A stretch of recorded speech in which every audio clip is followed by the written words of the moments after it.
It's a lot of damage. Volunteers in the Oaklawn area like Rachel Rico spent Sunday hauling loads of storm debris to the curbs. It's just devastating to see it, but I really hope that, we can help them get cleaned up and that they can get back to some normalcy. With each sweep and with each piece of debris comes a transformation from a tornado-stricken community to a community on its way to recovery. The visual, the trees and the debris, I really think by Tuesday, Wednesday, it's going to look pretty good down here. The weekend brought in over 600 volunteers, a consistent number carried over from the week. Everybody's real nice and everybody's just helping out. It's really nice. Everybody's just been a wonderful help to everybody. Things are improving so fast that the United Way is asking for fewer volunteers early this week so that crews can haul off all of the debris. We're getting some great volunteers. We're going to get this mess cleaned up and we'll go from there. The Panera Mobile Home Park is also starting to see some changes. Volunteers there continue to help residents clean up the mess and start their lives over. Our hope is just to be able to come and support them in any way we can. A lot of the trailers that were heavily damaged in the Panera Mobile Home Park are currently being demolished. We also found some residents who are still trying to salvage whatever they can. We just have to go on. Sharon Youngman says while volunteers helped clean throughout the week, she and her husband were able to focus on what's next for them. I don't think we could have done it ourselves. It's too much work. It is a long road to full recovery, but one made possible by helping hands. In South Wichita, Kevin Wheeler, KSN News. What's up, Monkey Butt? Little 7-month-old Maya, she's just fine now, back to being her bubbly, playful self. But a couple of days ago, here's little Maya in the hospital. Bad news, fever, and infection.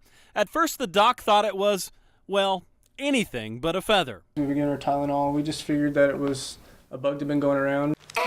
She also got antibiotics and they went home, but she didn't get better, so back to the doctor.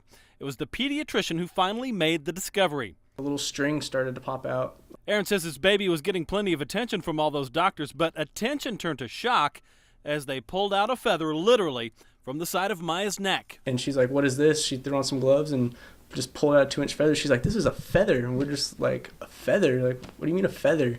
Yep, feather. Nobody seems to know how it got there. Doctors have some theories, but no real firm idea. Looking back, Mom thinks it was probably there for a long time. So it must have been in there for months. And then when I look back on months, I just remember when she cried, she would always pull this way, but I thought she had teeth or something.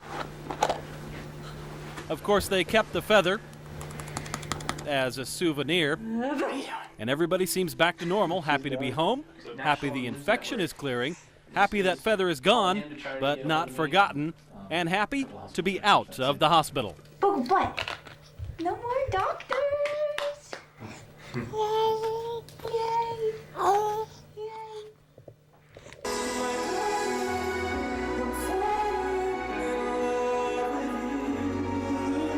In the quaint atmosphere of the historic Orpheum Theater, Chris Mann is living out his dream. I feel very lucky and blessed. It all started back in the day when Chris would mow the lawn of one of the theater's executives. I'd pick their weeds and I would sort of think about how cool it would be someday to play the Orpheum. He's not an opener anymore, he's the headliner, something Chris says he's worked for more than a decade to achieve. My entire night is mine. As a musician, that's a big deal to be able to just do your show and to not feel rushed and to be able to just make a musical experience. An experience that includes music faithful fans of The Voice will recognize. That's because he's performing every single song he sang on the hit TV show. I can't wait. I've been looking forward for a very long time.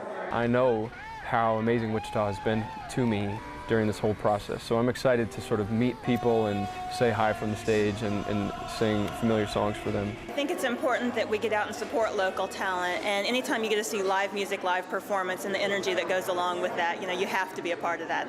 Man fans fill this 1,200-seat theater, thrilled to hear the voice they've come to know only through their television set, performing in real life. A dream come true for this hometown guy, who has some sound advice for those also looking to make their dreams a reality. The road ahead is going to be rough, but that you have to just keep going because you never know when that opportunity is going to come.